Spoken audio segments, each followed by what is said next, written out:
जंगल में ठंड का कहर। एक बार की बात है, एक घना जंगल था।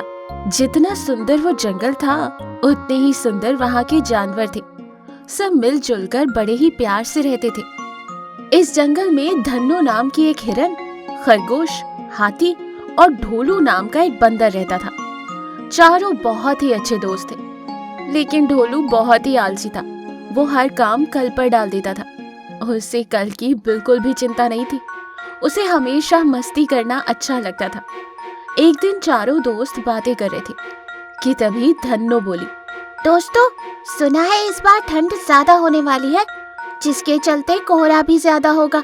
हमें अपने अपने घर पक्के कर लेने चाहिए। अरे, सिर्फ घर पक्के करने से कुछ नहीं होता, हमें भोजन की भी व्यवस्था कर लेनी चाहिए, ताकि सर्दी में भोजन ढूंढने में कोई परेशानी ना हो। हाँ, सही कहा तुम दोनों ने। मैं आज से क्या अभी से ही इस काम में लग जाता हूँ। अरे, ये क्या बकवास लेकर बैठ गए तुम? अरे, सर्दी आने में अभी बहुत वक्त है, और वैसे भी हमारे जंगल में इतनी सर्दी थोड़े ही ना पड़ेगी जो तुम इतने परेशान हो रहे हो। चलो चलकर खेलते हैं। अरे ढोलू, हर वक्त एक जैसा नहीं होता, हमें यूं बेपरवाह नहीं रहना चाहिए। क्या पता कब कौन सी मुसीबत आ जाए। हाथी ये बोल ही रही थी कि ढोलू वहाँ से चला गया और दूर पेड़ के पीछे छुपकर चिल्लाने लगा, अरे दोस्तों, आओ, आँख मिचोली खेलते हैं। ढूंढो तो सही, मैं कहाँ हूँ। ये ढोलू कभी सुधरने वाला नहीं है। चलो हम चलकर अपने अपने कामों में लग जाते हैं। ये कहकर वो तीनों वहाँ से चले जाते। इधर ढोलू पेड़ के पीछे छुपकर इन लोगों के आने का इंतजार करते करते थक जाता है और मन ही मन सोचता है, अरे, लगता है ये बेवकूफ अपने अपने कामों में लग गए। इन्हें कुछ भी समझाना बेकार है। चलो मैं थोड़ी देर जाकर सो जाता हूँ, मौसम बड़ा ही सुहाना है। यूं ढोलू आराम से सो जाता है। दिन यूं ही बीत रहे थे कि धीरे धीरे सर्दियों का मौसम शुरू होने लगता है। धन्नो, हाथी और खरगोश ने अपने अपने मकान पक्के कर लिए थे, और तो और उन्होंने भोजन भी इकट्ठा कर लिया था। अरे ढोलू, सर्दियाँ बढ़ रही हैं। हम तीनों ने वक्त रहते अपने मकान पक्के कर लिए हैं।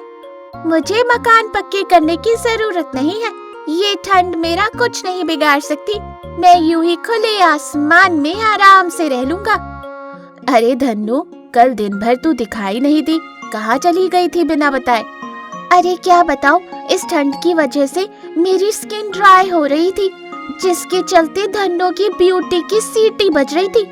इसीलिए मैं पास के जंगल चली गई कोई कोल्ड क्रीम लाने। ये सुनते ही ढोलू जोर जोर से हंसने लगता है। अरे ढोलू, क्या हुआ? हंस क्यों रहा है? अरे धन्नो, बुरा मत मानना, तू तो ऐसे कह रही है जैसे कि तू इस जंगल की इकलौती ब्यूटी हो। हाँ, वो तो मैं हूँ ही। वैसे तू बता, मुझ जैसी ब्यूटी इस पूरे जंगल में कोई है क्या? ये सुनकर ढोलू और जोर जोर से हंसने लगता है। अरे, इतनी गलतफहमी हो गई है क्या तुझे?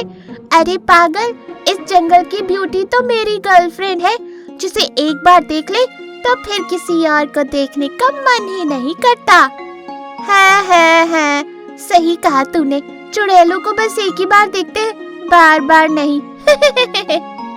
अरे बंद करो अपनी तू मैं। देखो ठंड बढ़ रही है, मैं तो चला अपने घर। अरे ढोलू, फिर से कह रही हूँ, जल्दी से अपना मकान पक्का बना ले, ठंड बढ़ रही है। यूं आलस करना अच्छी बात नहीं है।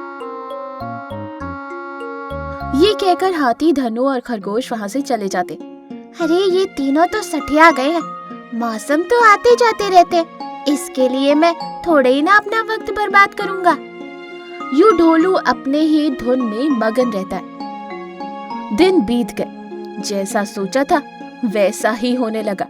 सर्दियां इतनी बढ़ गई थी कि जंगल में चारों ओर कोहरा छा गया था। सारे पेड़ पौधे शबनम की बूंदों से भर गए थे। धीरे धीरे जंगल में बर्फ की बारिश शुरू होने लगी। हाथी, खरगोश और धन्नो अपने अपने घरों में सर्दियों के मजे ले रहे थे। वहीं दूसरी ओर ढोलू की हालत ठंड की वजह से खराब हो रही थी। अरे, मुझे अपने दोस्तों की बात मान लेनी चाहिए थी। मुझे भी अपना घर पक्का कर लेना चाहिए था। मैंने उनकी बात न मानकर बहुत बड़ी गलती कर ली। ऐसा लग रहा है मैं इस सर्दी में पड़े पड़े बर्फ का गोला बन जाऊंगा। ठंड में पड़े पड़े ढोलू को सर्दी लग जाती, वो बीमार पड़ जाता है। इधर हाथी अपने मन में सोचती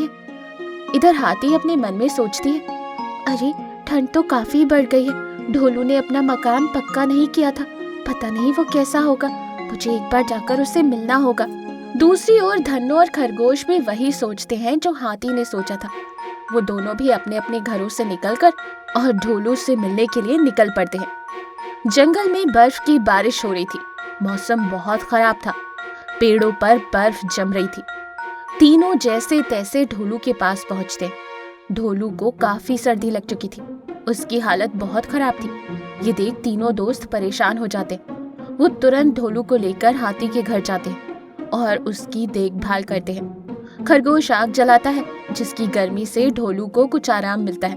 धन्नो काढ़ा बना कर लेकर आती है, जिसे पीकर ढोलू की तबीयत में और भी सुधार आता है। ढोलू को अपनी गलती का एहसास होता है और वो अपने दोस्तों से माफी मांगते हुए कहता है, दोस्तों मुझे माफ कर दो, आज मुझे पता चला कि असल में आलस कितना बुरा होता है।